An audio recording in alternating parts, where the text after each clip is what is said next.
Las praderas terrestres se caracterizan por tener una biodiversidad de especies vegetales muy alta. Por contra, las praderas marinas en su mayoría son monoespecíficas, pero no por ello tienen poca importancia para la biodiversidad. Ah, por cierto, no solo es la posidonia la única especie que forma praderas marinas.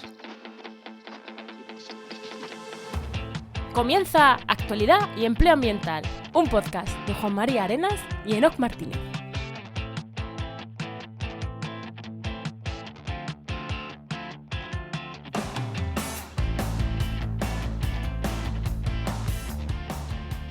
Buenas, soy Juan María Arenas. Y yo, Enoc Martínez. Y este podcast cuenta con el patrocinio de GeoInnova. Profesionales expertos en territorio y medio ambiente, que puedes encontrar en www.geoinnova.org. Hoy, en el programa 105 del martes 26 de junio, hablamos sobre praderas marinas, Enoc, que no lo habíamos tratado este tema. Pero antes de nada, ¿qué tal tu semana? Pues no tengo ni idea, porque ya estamos otra vez grabando en diferido y no sé qué voy a hacer esta semana. Pues oye, imagino que seguiremos... Ah, mira, sí, estoy dándole una vueltecita a todas las ofertas de empleo, al listado de ofertas de empleo que miro de páginas. Le estoy dando una vuelta porque quiero optimizar mejor los procesos y estoy con ello. ¿Y tú qué tal? Bueno, pues yo ya sí sé lo que voy a hacer el resto de semana, porque estamos grabando a principio del anterior. Voy a estar terminando webs, porque tengo ahí 3 pendientes que entregar, 3 o 4, un medio de comunicación, 2 centros de investigación y una empresa. O sea, todo va a salir ahora junto y voy a estar con eso si no muero antes. Muy bien. Bueno, ¿le damos paso al invitado o qué? Venga, preséntanos quién ha venido hoy. Hoy tenemos con nosotros a Julia Máñez Crespo, que es investigadora del CSIC, doctora en Conservación de Recursos Naturales, ingeniera agrónoma por la Universidad Politécnica de Cataluña, máster en oceanografía. Bueno, investigadora en temas de aguas, eso principalmente en temas de praderas marinas. Muy buena, Julia, ¿qué tal? Hola, buenas, ¿qué tal? Sí, que al ponernos ahí a decir cargos, al ponernos ahí a decir lo que has estudiado y tal, ingeniera agrónoma, es como, o sea, bueno, sí, ingeniera agrónoma, pero trabajas con temas y eres ecóloga y investigadora en temas de praderas marinas, ¿no? Uh-huh. Sí, es bueno, un poco raro para todo el mundo, pero tiene su sentido. Ahora como no te va a preguntar, ahí sí, ya profundizamos ahí. Cuentas. He dicho el CSIC, ¿dónde del CSIC? Yo estoy en Mallorca, en el IMEDEA. En el IMEDEA en Mallorca. Uh-huh. Pues genial. Enoc, ¿alguna cosita más o vamos ya con el empleo? Venga, vamos con el empleo.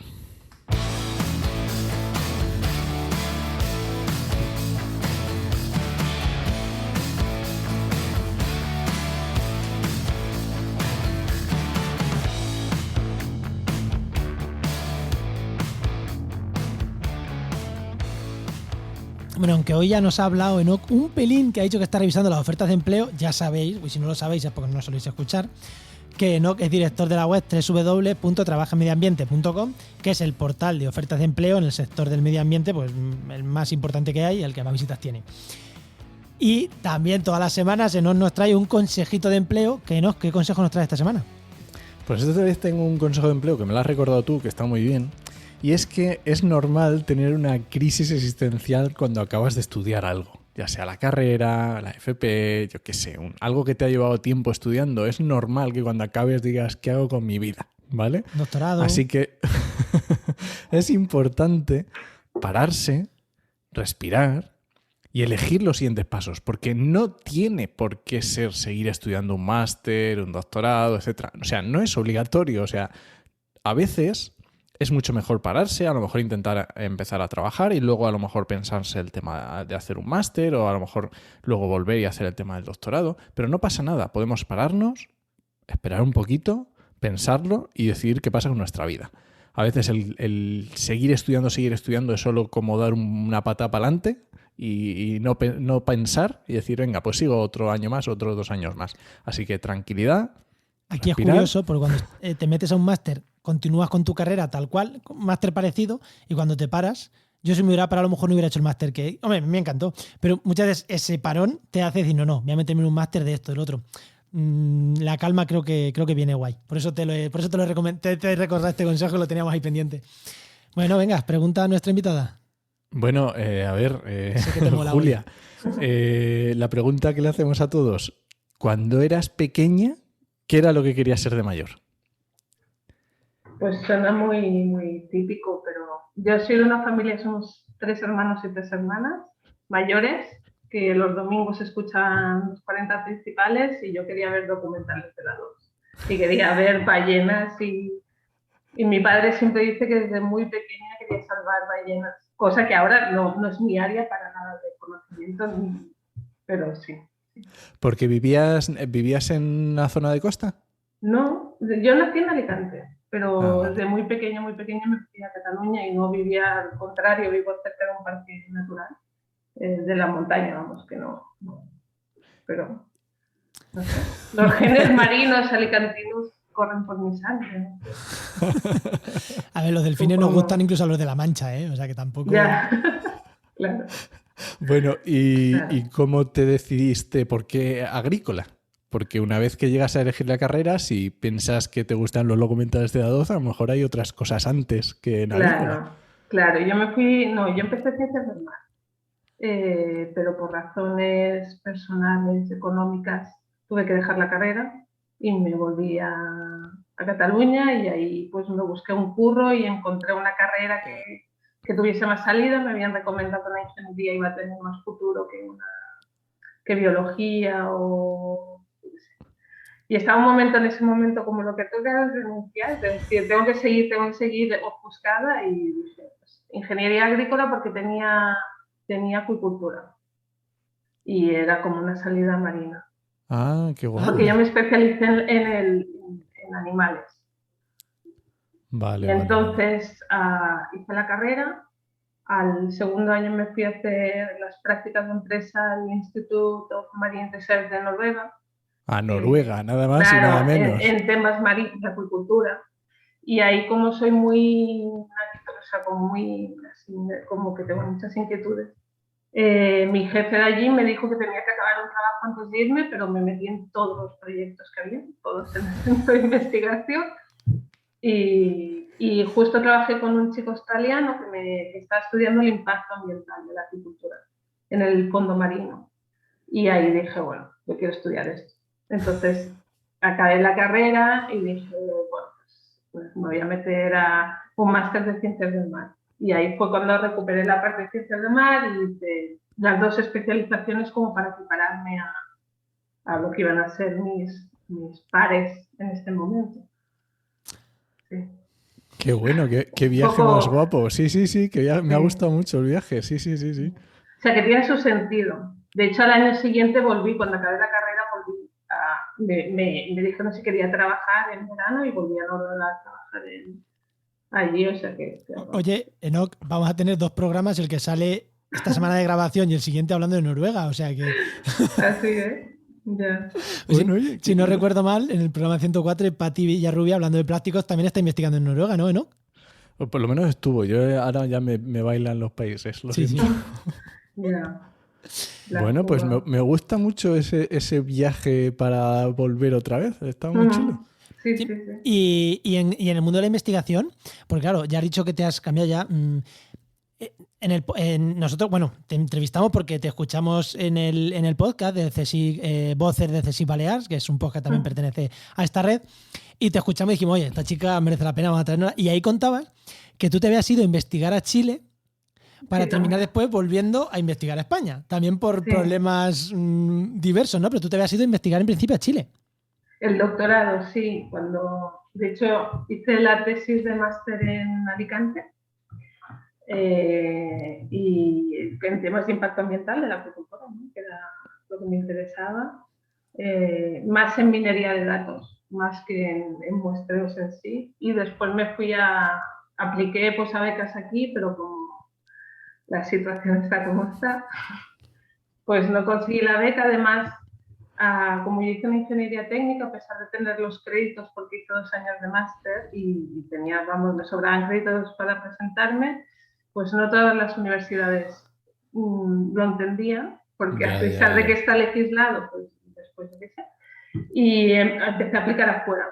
Y había un investigador en Chile, en la Patagonia chilena, que me gustaba, y le escribí y me fui para allá. Y sí, pues fue una pena porque económicamente fue inviable. O sea, yo pues me aprobaron un proyecto muy grande y nos quedamos sin fondos porque en la Patagonia chilena es súper complicado muestrear. Y yo me habían aceptado un proyecto para muestrear todo un mar interior en Chile, que claro, es como un poco... Sí, una locura. Pero bueno, ese proyecto está ahí. Y yo, o sea, si algún día Si me nos toca... oye algún inversor... Exacto. Claro. De esos que les encanta invertir en conservación. Pues... Los hay. Que escucha algunos que dices, tu hobby, montar una ONG ambientalista. Y dice, hombre. Pero luego dices, bueno, es que se gasta 1 millón de euros y sus beneficios anuales son 50 millones de euros, que no pasa nada porque se gasta 1 millón de euros en su ONG. Claro. Bueno, no, vamos con el tema entonces, o alguna pregunta Venga, quieras hacer. Vamos a meternos ya en el turrón. Venga.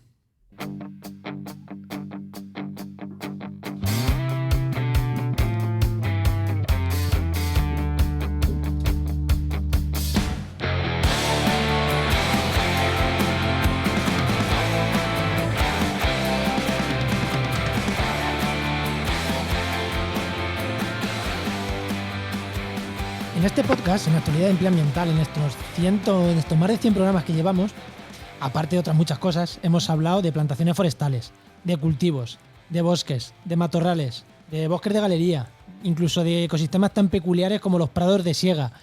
Pero no, o sea, ¿cómo narices en más de 100 programas no hayamos tratado nunca estos temas de estos bosques o estas praderas marinas? Que es que hemos tocado muy poquito de mar. Esto para cuando hablamos de verano hay que solucionarlo, ¿eh?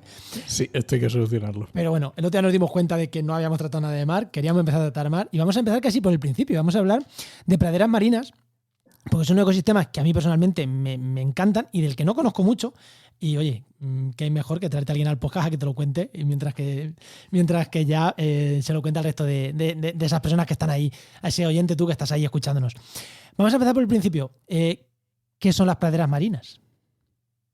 Las praderas marinas se llaman también pastos marinos, que igual para la gente es más cómodo de identificar. No dejan de ser pues zonas de crecimiento de plantas vasculares que están adaptadas a vivir de manera sumergida en el mar.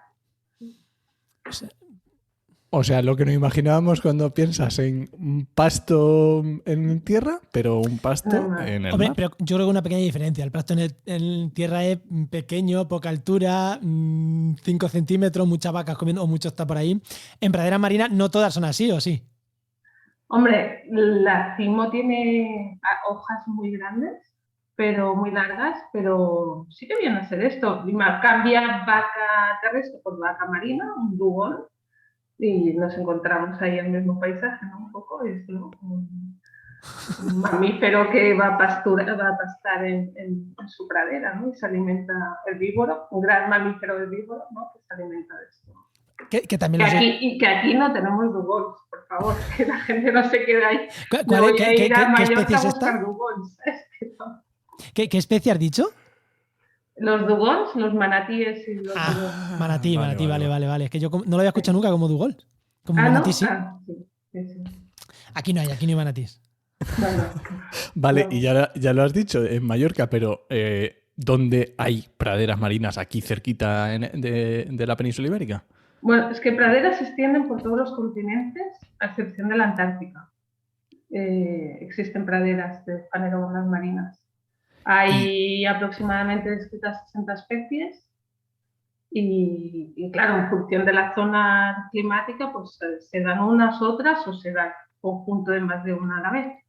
Pero aquí en concreto en el Mediterráneo tenemos especies endémicas como Posidonia oceanica, que es como la más conocida. La más conocida, pero después hay otras como Timothea nodosa, que es con la que yo hice la tesis doctoral, o Zosteras, que son más... Esto sí que ya sería el césped. O sea, así como Timothea sí que tiene unas hojas muy largas, más largas y hacen praderas más densas, Timothea y en menor medida zostera hacen como un césped marino muy pequeñito y muy delgado. ¿Las posidonias también son pequeñitos? La posidonia cuando está creciendo, bueno, pues es pequeño, pero después se va siendo más grande. elongando y... ¿Vale? Y los kelp, los bosques de kelp, famosos bosques de kelp, también son un tipo de pradera marina, ¿no? Sí, bosque, pero... Sí, bosque porque es más alto, pero al final... Sí, de hecho yo, claro, he tenido la suerte de bucear en los bosques de kelp en la Patagonia chilena y es una locura. Eso tiene que Es ser el sitio alucinante. más impresionante que he visto en mi vida, con diferencia. Joder. O sea, sí, ya. Qué gozada. No puedo decir. Ya nos ha dicho que en el mundo está distribuido por todos sitios. En España en concreto están rodeando toda la costa de tanto de lo que es la península ibérica, Baleares como Canarias, o no, o es más pequeños lunarcitos, 4 dispersas, o no, es una cosa bastante abundante en nuestros mares. O sea, es una cosa que se da a lo largo de toda la costa, pero eso no quita que se dé en forma de parches y que es verdad que debido al efecto de las actividades antrópicas principalmente, ese parcheado cada vez es más frecuente y es lo que al final estamos tratando de estudiar las causas para poder poner limitaciones legales para hacer un proceso de preservación o de conservación y restauración una vez ya se ha degradado. Vale, y está eso tanto por todo lo que es Mediterráneo como en la parte atlántica también tenemos, como en las Islas Canarias, ¿no? Sí, vale. Exacto. Y otra pregunta que se me ocurre, porque hemos hablado, pero en profundidad, ¿también se suele encontrar, o es más a nivel costero, o luego hay especies que son más de hábitos profundos, o cómo? Pues la misma especie puede ocupar zonación diferente. Hay más o menos llegan hasta los 50 metros porque ya más de no profundidad y después encontramos especies que comparten la misma profundidad, especies que se encuentran a menos profundidad en unas regiones. O sea, mi tesis, por ejemplo, que estudié la misma especie, Cimoltea nodosa, en Mallorca se encuentra entre los 0,5, ¿no? Pues está siempre enterrada. y no es que si no me vendrá alguien y me dirá, piso 0. Y Bueno, cuando las cortas están a 0, están en la superficie. Y no sé, aproximadamente los 7 las praderas que estudié, pero hay también a 9, y en cambio en Canarias principalmente están a mayor profundidad. Claro, supongo que el agua será más clara, la luz llegará mejor en un lado que en otro y eso le afectará, ¿no? Las corrientes. Otra pregunta. He empezado hablando de esta parte de prados de siega, matorrales. Bueno, claro, los prados, ¿no? Como te he dicho, prados, en la parte, en la parte terrestre son súper diversos en especies, son súper complejos en cuanto a especies, y aquí estamos hablando de praderas de Posidonia, de la otra que has dicho, de kelp, de la que tú estás estudiando, que no me he quedado con el nombre todavía. Claro, hablamos de monoespecífico. ¿Eso quiere decir que la mayoría es así? ¿O es que debajo del mar sí que son parches monoespecíficas? O sea, donde hay Posidonia, y donde está la que tú estás estudiando, está la que tú estás estudiando. ¿No hay esa diversidad de prados, de esa diversidad de especies como en los prados de tierra? Hay praderas mixtas de especies similares. Por ejemplo, aquí en Mallorca tenemos una zona que cuando vamos a muestrear nos cuesta diferenciar entre Cimoltea nodosa y Zostera noti, porque solo las diferenciamos por el rizoma y el rizoma está enterrado, cuando están pequeñitas, cuando están creciendo. Entonces sí que a veces hay estas praderas mixtas, pero también es verdad que, por ejemplo, las praderas de Posidonia se pueden encontrar compartiendo zonación, pero cada uno va a generar su pradera diferenciada. ¿Por qué? La pradera de Posidonia, sobre todo por la competencia por la luz, la pradera de Posidonia forma unos haces muy grandes donde taparía haría mucha sombra al resto. Y sí, en el mar encontramos más hábitats monoespecíficos, que en terrestre a veces, ¿no? También lo vemos así como un conflicto, ¿no? Este monoespecífico, ¿no? En los cultivos, pero también porque generan mucha vida asociada, a pesar de que porque estamos tratando con ingenieros de hábitat, ¿no? Ingenieros ecosistémicos que de ellos, de su presencia en una zona, pues depende muchas otras comunidades. Entonces yo creo que a pesar de que son monoespecíficos, atraen una cantidad y diversidad de funciones, tanto bióticas como abióticas, que las hacen, si bien monoespecíficas, muy importantes, digamos. Oye, ya has introducido el concepto de que, claro, estamos hablando de biodiversidad de la pradera, pero en cuanto a las especies que hay en ese ecosistema, entiendo que sí que habrá diversidad de peces o de diferentes... Eso tienen, digamos, como aquí, como puede ser en la Tierra, que hay determinadas aves que les gusta más ¿sabes? Una especie de árbol o determinadas orugas que se alimentan. Esto también se producirá, imagino, en praderas.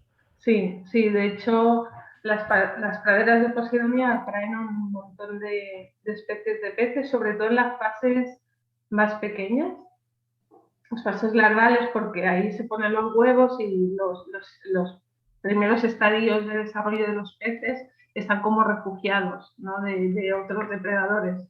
Y a la vez, otros depredadores también van a usarlo para alimentarse, claro, por supuesto. Entonces sí, tienen asociada una cantidad de vida muy grande, porque además para organismos filtradores, por ejemplo, estas grandes praderas frenan el oleaje, entonces hace que haya un proceso de sedimentación muy acusado. De hecho, por eso siempre las aguas son muy transparentes donde hay praderas, aparte de la gran carga de oxígeno que están produciendo, porque son organismos fotosintéticos, ¿no? que están produciendo. Y ya, ¿por qué no hablar de la capacidad de captación y enterramiento de dióxido de carbono tan necesario que en estos días necesitamos y que además hacen 10 veces por encima de las plantas terrestres? Es que justamente teníamos ese tema apuntado porque buscando información no, esta mañana leyendo en Twitter he visto un artículo de Conversation que hablaba precisamente de esto. De una compi mía, de Marlene. Pues justamente decía, bueno, aparte del hecho de decir que las praderas submarinas ocupan menos del 0,2% del fondo marino, pero son responsables de secuestrar el 10% del carbono almacenado en los océanos, que es una burrada.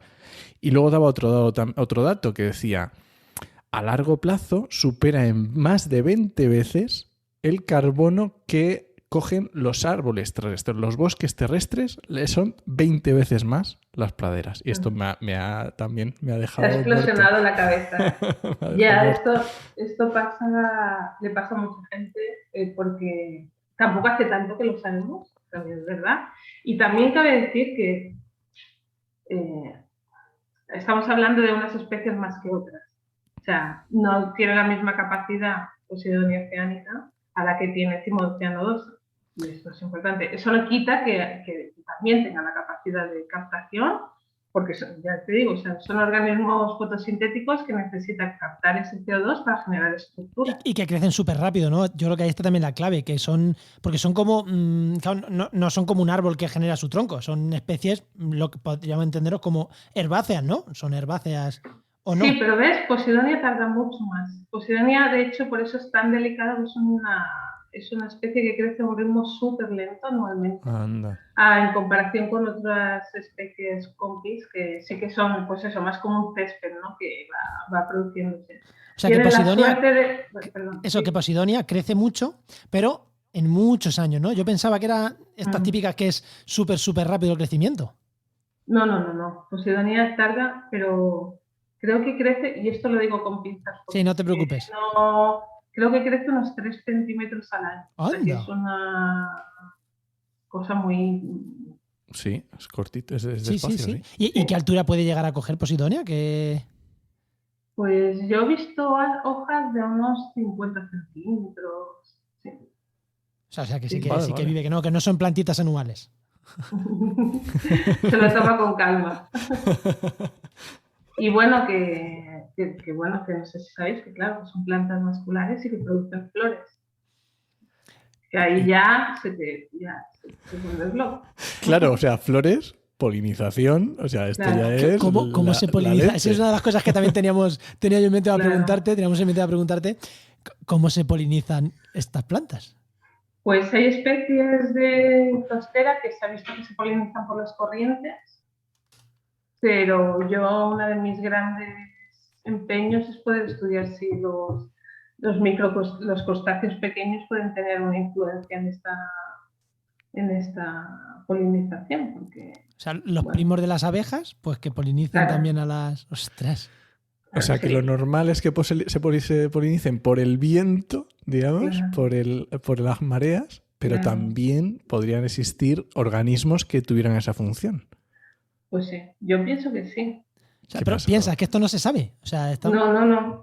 Yo no, o lo que he buscado hasta ahora, no. Igual salió hace poco algún artículo, pero... Qué pasada. Me parece un temazo. De hecho, en el podcast este que hemos dicho de Cesi Balear, tú lo planteas como me gustaría estudiar esto en algún momento si tuviera mucho dinero. Claro, es otra cosa de, por favor, si sale un inversora. Vamos a estudiar.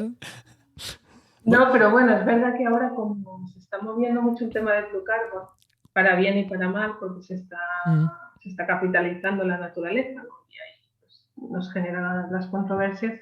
Sí que es verdad que puede haber una entrada de dinero a ciertas investigaciones para fomentar, ¿no?, la existencia de estas especies y su preservación, porque para compensar, ¿no?, la huella de carbono de ciertas actividades humanas. Vale, ahora que has tocado el tema de conservación, ¿cómo está? O sea, ¿cómo es el estado actual? O cómo, porque últimamente oímos hablar un montón de Posidonia, no sé, en los últimos 2 años llevamos con un montón de... Pero claro, no solo Posidonia, ya nos lo estás diciendo. Pero ¿cómo es el estado de conservación? ¿Y qué es lo que le afecta? ¿O dónde están sus mayores problemas? No están estupendas. Es una especie que no ha entrado per se como especie amenazada en la lista roja, pero no sé cómo lo dicen bien, pero está como vulnerable a estar amenazada. O sea, sí, está como ya un paso. Las puertas de... Entonces, claro, pues está en un estado muy delicado.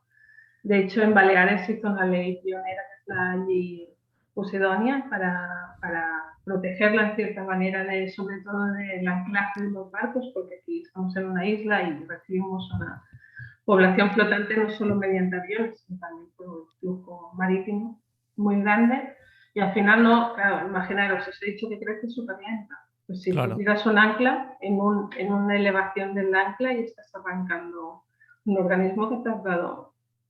Es que igual estás matando a un organismo que tarda millones de años en estar ahí. En generarse, sí. Claro, entonces, y ya no solo eso, porque cuando tú estás removiendo la planta, estás haciendo que ese carbono, ese dióxido de carbono atmosférico que ha transformado, ¿no?, en carbono orgánico y almacenado, lo devuelva al medio y al final va a volver a la atmósfera. Entonces estás volviendo a contribuir, ¿no?, en este impacto, en este efecto invernadero. Pero también hay impacto de las aguas residuales. Hay una falta de dimensionamiento de las plantas depuradoras de agua. Esto hay un equipo aquí, de hecho, la compañera que has nombrado del artículo de Conversation, que lo están estudiando, el efecto de los emisarios sobre las praderas marinas.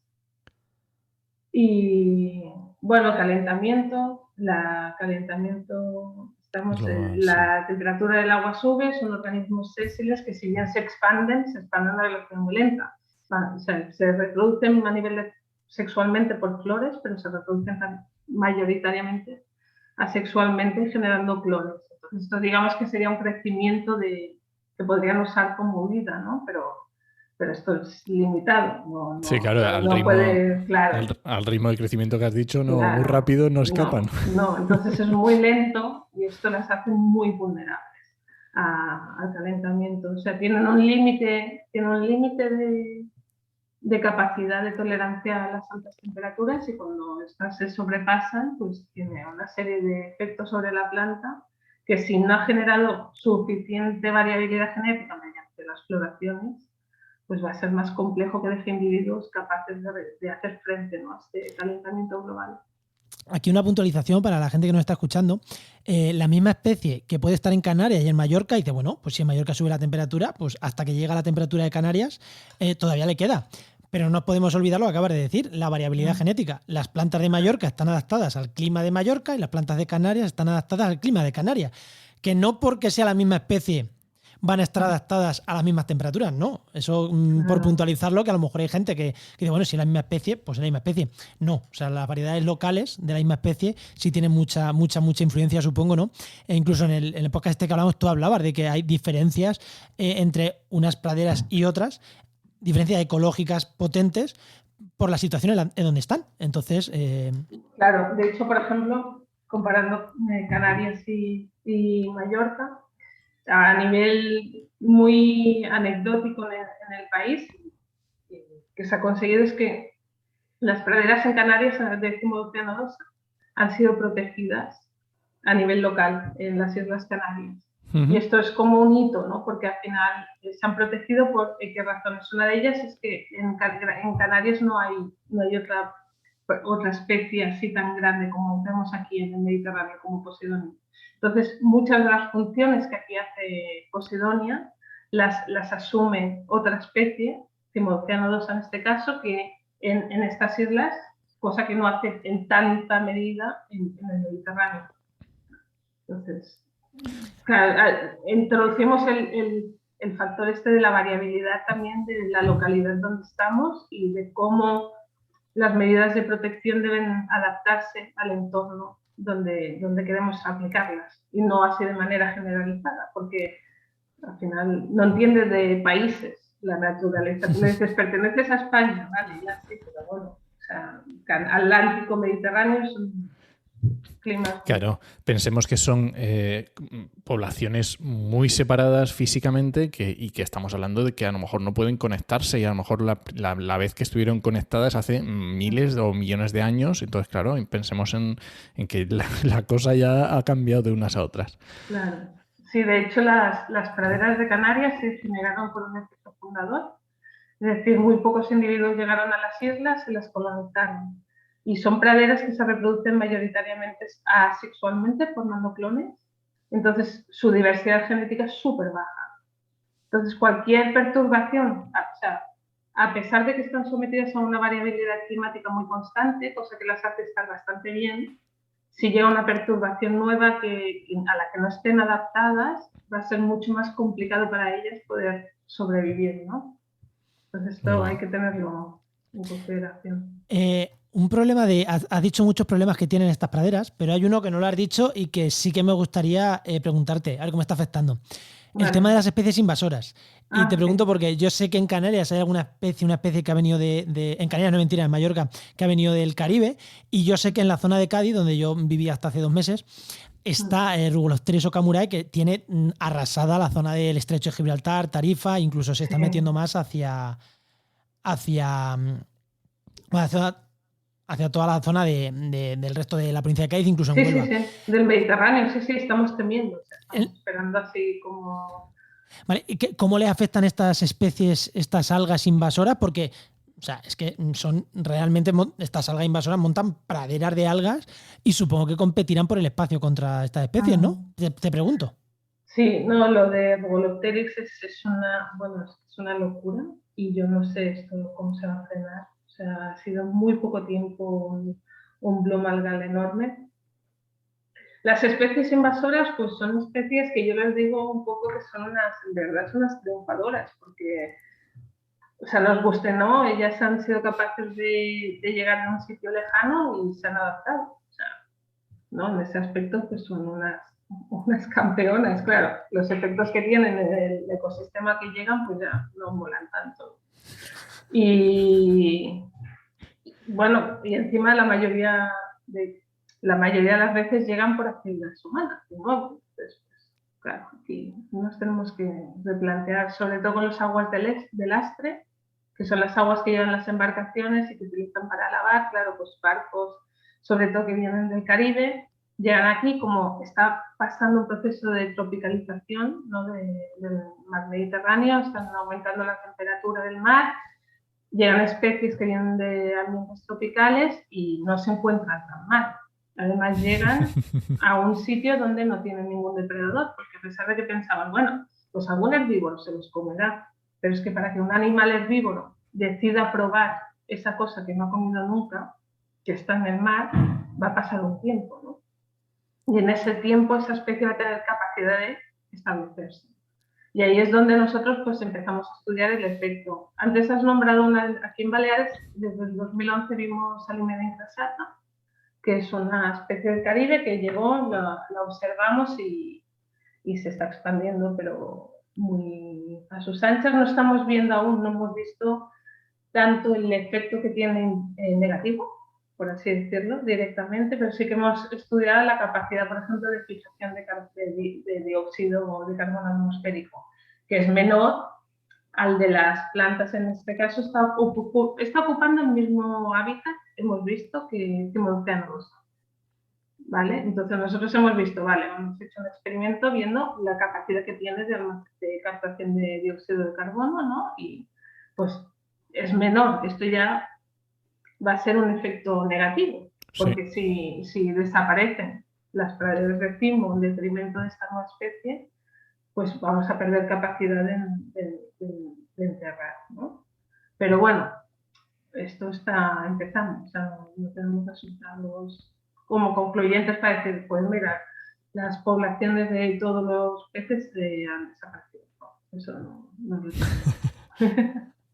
El dato sensacionalista de última hora no lo tengo. De hecho, yo con la que está afectando el estrecho de Gibraltar, Regulosteris, había leído, escuchado a algunos buceadores que ya decían que estaban viendo cómo alguna de las especies locales estaba poniéndose por encima de la invasora y parecía que estaban empezando a, como vale, tú te has puesto encima de mí, pues yo me pongo por encima aún, y como que están empezando a hacerle frente un poquito, entre comillas, a esta especie invasora. Así, oye, esperemos que siga siendo así. Claro, sí, es que mira, cuando llegó Caulerpa cylinderacia, que es una alga aquí en el Mediterráneo, y se empezó a expandir, pues estábamos todas aterrorizadas, ¿no? Pensando, bueno, ¿y esto qué va a pasar? Está expandiéndose por todo el fondo marino, y al final es invasora, o sea, se ha establecido, pero tampoco ha hecho desaparecer, o no hemos visto que hayan desaparecido en absoluto las praderas. Ese tiempo, ¿no? Hay un momento, ¿no?, de bypass, que ahí hay pues como una lucha ¿no?, por el hábitat, y al final porque están compitiendo por nicho, ¿no? Esos recursos que comparten y que hay que repartir. Sí, eso está claro. El problema yo creo que es más el hecho de que de la tropicalización. O sea, porque es cuando las especies autóctonas se están enfrentando a más de una cosa, no tienen demasiados frentes abiertos ante los cuales luchar, ¿no? Pues ya no es solo calentamiento, es que encima me ha venido otra especie y me está compitiendo por luz. Entonces, la energía que tiene que invertir en desarrollarse de diferente manera, ¿no? Pues creciendo más o generando más raíz o todo esto, pues es más complejo, ¿no? Cuantos más factores se le hablan. Oye, muy interesante. Ahora que justo lo acabas de decir y no hemos hablado nada del sistema radicular de este tipo de praderas. Suele ser muy desarrollado, poco, porque claro, cuando me has dicho efectivamente la competencia por el lugar, o sea, ¿tiene un hecho diferencial o realmente tampoco se ha estudiado tanto, no se sabe? Sí, de hecho en mi tesis me pasé muchas horas procesando muestras de raíces. No, que es súper interesante, pero se hace tedioso el trabajo de procesarlo de muestras. Y lo que también, pues eso, lo que vi es que las praderas o sea, las raíces, nuestro concepto como es terrestre, es que las raíces sirven para absorber nutrientes. Y esto en mar no es tanto así. O sea, las plantas absorben los nutrientes principalmente a través de las hojas por difusión, y después en el sistema radicular es más de anclaje. Entonces, las praderas que se encuentran a menos profundidad acostumbran a desarrollar un sistema radicular más grande y profundo porque están más sometidas al oleaje. Entonces, para mantenerse allí ancladas, pues desarrollan este sistema radicular mayor. En cambio, otras que están a mayor profundidad, pues lo que les interesa más es absorber más luz. y en vez de invertir tanto en esta biomasa enterrada, pues se invierten más en generar biomasa aérea, que decimos, pero vamos, aérea bajo el mar, o sea, para hacer la fotosíntesis. Aérea como Bob Esponja, ¿no? Exacto, exacto, sí. Bueno, ¿alguna cosita más? ¿O voy yo con otra cosa aquí? Yo quiero que... Voy a cambiar completamente de tema, Venga. pero quiero que me explique esto porque fue otra cosa de las que me ha volado la cabeza.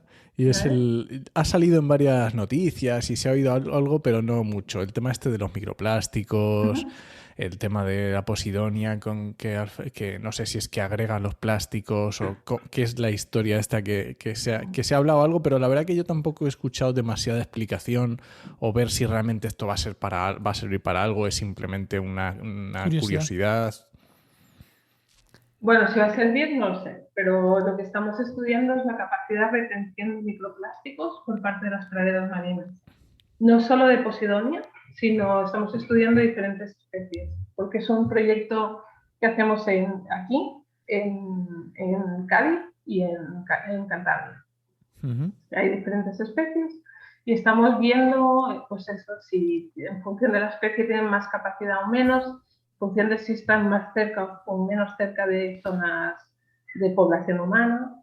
Entonces, si esto después va a servir para utilizarlas para recoger más microplásticos, pues no lo sé. Pero sí que es una razón más pero sí para o sea, protegerlas. Es que captan, o sea, sí que se ha visto que cogen microplásticos, ¿no? Que los cogen literalmente.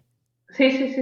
O sea, en el sedimento, los cores que tomamos, un core es un cilindro que clavamos en el sedimento para extraer una muestra de la pradera, que cortamos por la mitad y ahí por capas de pequeños centímetros, pues identificamos la cantidad de plásticos que hay, de microplásticos. Entonces, y además identificamos el tipo de plástico, porque esto también es importante en función de los polímeros, y esto se hace con un tipo de infrarrojo especial, puedes ver de dónde proceden, ¿no? Y en función de la localidad, pues igual también tomar medidas de, mira, la mayoría de plásticos que llegan al océano son de una fuente más y de esta otra zona pues son más de otra, entonces también va a tener un impacto en las medidas, si quieren, en políticas de manejo, ¿no? de gestión. Si no, o sea, lo que hacéis es sobre core de sedimento. No, core, o sea, clavamos hasta el sedimento, pero lo clavamos en la pradera.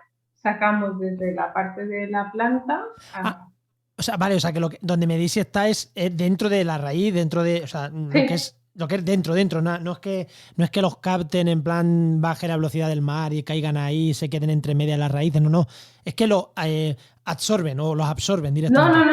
No, lo medimos en el core, sí, en el sedimento. En ese sedimento, o sea, que lo que captan es porque yo entiendo que al limitar la velocidad del agua o lo que sea, ahí sedimentan más que en otros sitios, ¿no? Pero vamos, que yo no pongo en duda que haya microplásticos dentro de... Ya. Sí, pero que digo que el estudio es que no es que la propia planta absorba el sedimento, no, que es que... No es que filtre, es que haga de red y de frenado. Sí. Vale. Bien. Entonces lo que hace es, claro, al quitar velocidad o que choca, cae claro. Y ahí se queda. Sí. Vale. Es que no entendía muy bien. De hecho, en los primeros 10 centímetros aproximadamente, me dijo el otro día un compañero, los primeros 10 centímetros de pradera de Posidonia puedes identificar hasta registros de hasta principios de 1910. ¡Ostras! Sí, es muy bestia. Ostras, pero esto es guapísimo. Esto y tiene ya una investigación... Sí. ¿Ya había microplásticos ahí en aquel entonces? Claro, es que además es fácil identificarlo en el periodo en que el ser humano empezó a consumir. A producir. Claro. Sí. Ostras. Mira, ya hemos salido de la duda, ¿no? Que no sabías tú antes cómo Yo captaban. No tenía ni idea. Ya había escuchado campanas, pero no sabía de... Ya. En todo caso, este proyecto nos queda un tiempito para tener resultados guays, pero ahora están solo 2 por el tema COVID en un simulador de oleaje, es como lo más guay. Pues Viendo en directo, ¿no?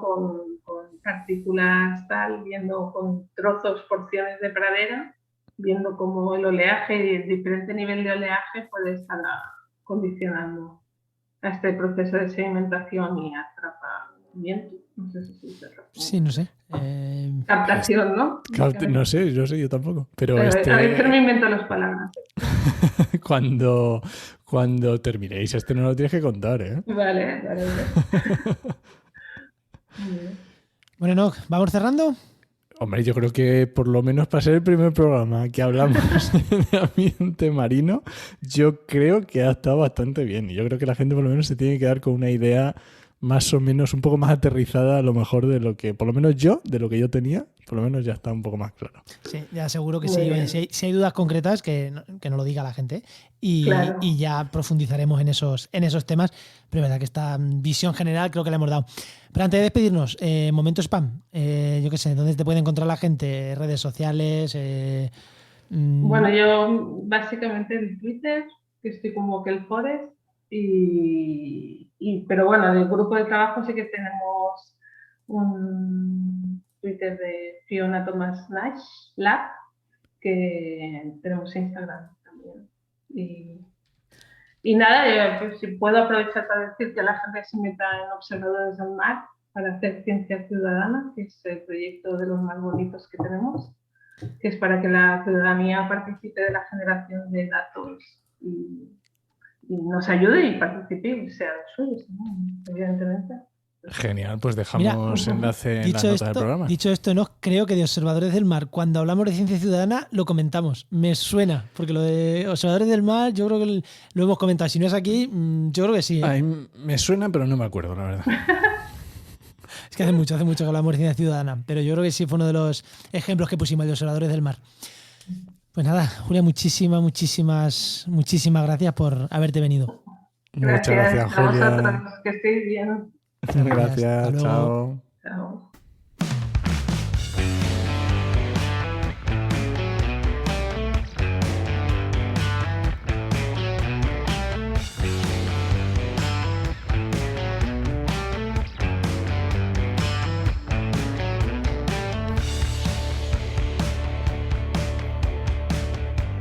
Bueno, después de haber estado en el agua, vamos a saltar creo que a la tierra. Aunque le voy a preguntar a Luis ahora algo, pero bueno, ya sabes que ahora viene la sección, va a tener la sección de GeoInnova.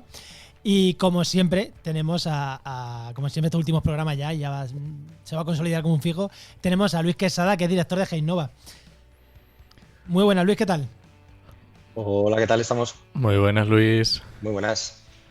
Bueno, yo tengo aquí apuntado temas de planificación estratégica territorial. Toma ya. ¿Qué es eso de la planificación estratégica territorial? Bueno, a ver, si nos definimos como lo que es, bueno, si nos enmarcamos planificación estratégica, que en realidad se puede aplicar a diversos elementos, se puede aplicar al territorio, se puede aplicar también a empresas. A proyectos, claro. A proyectos, ¿vale? Si lo definimos esto de una forma general, se puede definir como un sistema racional y participativo utilizado en la toma de decisión, ¿vale? Trasladando esto al territorio, hablaríamos de unas herramientas que permiten a las administraciones y territorios prepararse para enfrentar diversas situaciones que se presentan en el futuro. Bueno, y de esta forma se orientan siempre también, evidentemente, a una consecución de metas realistas de desempeño, bueno, porque esto es una parte muy importante dentro de la planificación estratégica, que después nos encontramos planes por ahí que se quedan en agua de borraja porque se han inventado el futuro. Sí, planes urbanísticos que cuentan que en Murcia va a haber 10 veces más agua de la que hay ahora mismo, ¿no? Cosas así. Efectivamente, ¿vale? Hay que cuando se hace planificación estratégica siempre hay que ser realista, siempre hay que contar con qué recursos estamos hablando, ¿vale? Y bueno, nosotros siempre intentamos seguir los pasos de mejora continua, ¿no? Del método Kaizen, ¿no? Poquito a poquito vamos haciendo camino. Pues aplicado la planificación estratégica tienes que ir pasito a pasito, tienes que ir haciendo planteándote metas y objetivos pequeñitos, ¿vale? Para conseguir un objetivo central, un objetivo mayor a larga distancia, ¿vale? Pero si intentas plantearte ese objetivo ya directamente con un proyecto, un superproyecto, lo más seguro es que te ahogues en el camino. Claro, porque a lo mejor se hace demasiado grande para abarcarlo, ¿no? Efectivamente. Claro, Bueno, porque cuando hablamos de planificación estratégica no es de proyecto en sí. Planificación estratégica es como el marco sobre el que luego descansan muchos proyectos, o hablamos de proyectos en sí. Cuando hablamos a nivel territorial, me refiero. claro, cuando hablamos a nivel territorial, podemos hablar de diferentes escalas de planificación, ¿vale? Se habla de diferentes escalas de planificación en cuanto a la forma en que cada tipo de plan puede operar en función del marco normativo y territorial que tiene, ¿vale? ¿Qué quiere decir esto? Bueno, que dependiendo del tipo de plan, el alcance operativo de la norma que regula es diferente. Bueno, por ejemplo, una estrategia territorial, incluso un plan de acción territorial, por poner dos ejemplos de un ámbito superior, ¿vale? Dentro de los planes de acción, planificación estratégica territorial, pues se van a quedar en unas directrices, unas normas muy generales. En cambio, un plan general de ordenación urbana tiene la potestad de, además de definir directrices estrategias urbanas y territoriales, de clasificar y zonificar suelos, lo cual atenta o afecta directamente a lo que los propietarios pueden y no pueden hacer en sus terrenos, ¿vale? Ya entras directamente en lo que es el derecho, efectivamente. Y claro, esto no es una cosa que se haga en un corto espacio, ¿vale? Existen unas fases, toda la planificación estratégica básicamente tiene las mismas fases. Se empieza elaborando, bueno, pues organizando, identificando aquellos temas que son sensibles, que son críticos. A partir de ahí se establece un diagnóstico interno y externo del territorio afectado. Se habla de una definición de objetivos centrales del plan y de unas líneas estratégicas. A partir de ahí se desarrollan lo que, como bien decías, el plan de actuaciones o proyectos derivados, ¿vale? Esto evidentemente conlleva una posterior fase que sería la fase de implementación, en la cual existen también otras fases de, bueno, pues de presentación, difusión, todo lo que es el programa de actuación desarrollado anualmente, ¿vale? En función también al cargo al erario público. O sea, es decir, con qué recursos cuentan. Vamos a ver de todas las actuaciones que se han diseñado en el marco del plan, cuáles vamos a desarrollar este año. Se hace un seguimiento y una evaluación del plan constante, ¿vale? Claro, porque aquí estás hablando ya de años, o sea... Sí. Claro, esto obliga, de hecho, a que el plan sea un proceso, primero, participativo. El proceso participativo obliga a que haya un compromiso por parte de todos los entes que están trabajando en el sector, en el territorio, ¿vale? Tanto sociales como económicos, y también, evidentemente, no solo de la Junta de Gobierno en ese momento, sino también de toda la corporación, ¿vale? Del municipio. Estamos hablando de que es un proceso que dura años, porque aparte de ese compromiso y esa participación pública, es flexible y también es dinámico, ¿vale? Se va adaptando a los cambios que pueden ir sucediendo. O sea, evidentemente, tú cuando haces un plan, de repente tiene una pandemia y te tienes que adaptar a ese plan. Es decir, no sé por qué dice lo de la pandemia, Luis. No, Oye, yo pongo un ejemplo. Acabas de decir corporación municipal, pero cuando hablamos de planes estratégicos, Vale. O sea, es municipal, es regional, es a nivel de España, todos hacen. ¿Están obligadas las administraciones, las diferentes administraciones, a hacer este tipo de planes? Unas sí, otras no. ¿Cómo está esto así un poco a grandes rasgos? Vale, normalmente vamos a plantear que desde las diferentes autonomías, hablando del marco español, ¿vale? Normalmente siempre se van a trabajar o se han trabajado ya unas estrategias territoriales, ¿vale? A partir de ahí se desarrollan en función de grandes regiones, planes de acción. Ahí en cada región o en cada autonomía pues tienen diferentes nombres, pero al final son los planes de actuaciones en marcos regionales, digamos, que definen grandes zonas, paisajes, grandes ambientes, ¿vale? Que digamos que comparten una misma identidad muchas veces, ¿vale? Cuidado con la palabra identidad, que depende de dónde lo digas. Pero es cierto, es que al final estamos hablando de una identidad que esa identidad puede estar basada en el paisaje, en el medio ambiente, en el turismo que se desarrolla, en muchas cuestiones, o en el marco económico y social, ¿vale? Y en función de esos territorios, pues se van estableciendo diferentes tipos de planes, ¿vale? No es obligatorio que exista planificación territorial. De hecho, hay muchas, en todas las autonomías no están desarrolladas para todas las regiones. Quizás sí, las más importantes son las más urgentes, ¿vale? En muchos casos. Pero sí que, evidentemente, cuando se baja el marco municipal, toda la planificación municipal pasa siempre por una normativa municipal, que estamos hablando del Plan General Municipal, Plan General de Ordenación Urbano, es decir, tiene diferentes nombres dependiendo de la autonomía, pero al final estamos hablando de lo mismo, ¿no? de ese marco. ¿Y estos marcos cada cuánto se hacen así por general? O sea, ¿esto es algo que es muy dinámico? A ver, sé que me vas a decir, depende en cada sitio mucho, pero ¿qué se suele hacer? Cada corporación, gobierno regional, cada 4 años se cambia esto, o son cosas que igual se tiran 20 años sin tocarse. Las estrategias se hacen una vez y es difícil que las cambien en 20 años mínimo. Vale. Normalmente siempre van a ser, o sea, el plazo temporal en el cual se hace la implementación de todas las actuaciones tienen que ir, cuando se hace una estrategia tiene que ir a 15 años, 20, ¿vale? Vale, que hablamos de o sea, cosas siendo realistas. Siendo realistas porque evidentemente cuando se va acabando eso tienes que ir pensando en hacer otra, ¿vale? Antes de que se acabe para ir adaptándola, etcétera, ¿vale? Si bajamos ya a temas que más nos incumben o temas que son bajamos más a municipio, evidentemente, supuestamente cada 10 años debería existir un marco, ¿vale? O sea, un nuevo plan, 10, 15 años como mucho. ¿Qué pasa? Que eso no se lleva a cabo. Yo tengo municipios en los que llevo pues, prácticamente 10 años gestionando el plan general municipal y todavía no se ha aprobado. Claro. Y tiene un plan que tengo en otros municipios en el que el mismo plan en la tramitación ha pasado por 3 leyes diferentes, claro, urbanas, ¿vale? O sea, que es que estamos hablando de que solo en la tramitación pues se choca con un montón de problemas que ya no tiene que ver con el técnico que la desarrolla, sino con los intereses municipales, ¿vale? Con los intereses de las corporaciones. Pues ahora vengo yo y quito todo lo que tú has hecho y todo el trabajo de esos técnicos durante todo ese tiempo se puede ir al garete, ¿vale? Por eso es tan importante el compromiso, el consenso, el convencimiento de todas las partes implicadas de que los objetivos y las estrategias van todos a una misma línea. Eso es importantísimo. Si no, se puede quedar, pues eso, en papel, en agua de borraja. Qué bueno, me ha encantado. Este último punto me encanta, porque efectivamente... Yo creo que lo has cerrado muy bien. O sea, un plan, una planificación estratégica territorial no tiene sentido si no hay... Lo has empezado diciendo al principio y no al final. La palabra mágica es gobernanza.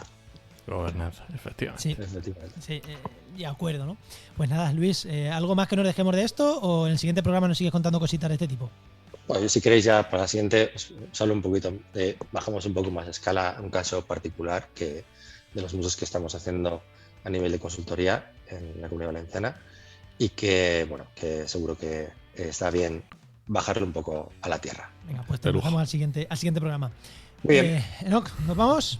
Muchas gracias, Luis. Venga, muchas gracias, Luis. Pues esta sección, luego. Recuerda que esta sección te llega gracias a nuestro patrocinador, a GeoInnova, Profesionales expertos en territorio y medio ambiente.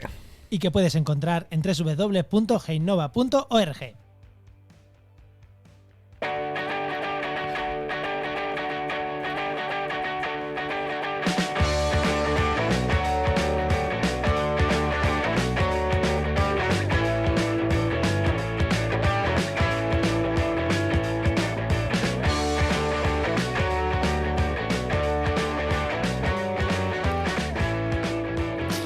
No, que estamos en verano y todavía no hemos hecho la coña de vamos rápido que me tengo que ir a la piscinita o a la playa. Pues me podía hacerla así, tranquilamente. Yo a la playa no me voy a ir a acabar. Yo soy más de meterme en la piscina por las mañanas, que está ahí solo, que no hay nadie. Buah, eso es una gozada. Yo a la playa iba más cuando vivía en la línea que ahora que vivo en Úbeda. Detallito tonto. Sí.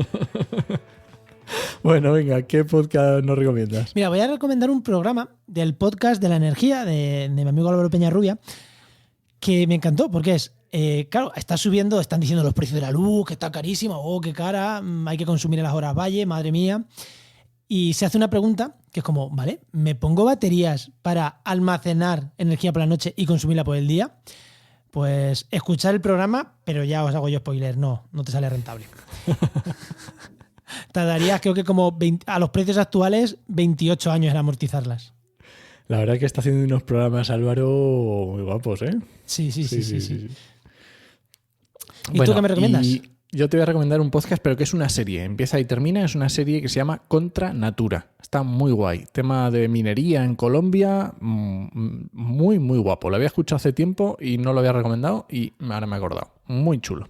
¿Y qué es? ¿Una de estilo Netflix que salió? Sí. Está? ya está. No sé si fueron 8 programas, no sé si tiene 8 o 9 cortitos. Está muy chuli. Un formato que tenemos que explorar, ¿no?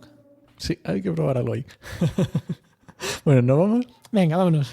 Bueno, pues nada, este podcast pertenece a la red de podcast Podcastidae, la red de podcast de ciencia, medio ambiente y naturaleza. Y muchísimas gracias por compartir el programa, por los comentarios en redes sociales, por los comentarios en la web, por los correos que nos escribís. La verdad que muchísimas gracias. Y muchas gracias, por supuesto. Nos escuchamos en el siguiente programa de actualidad y empleo ambiental. Nos escuchamos. Adiós.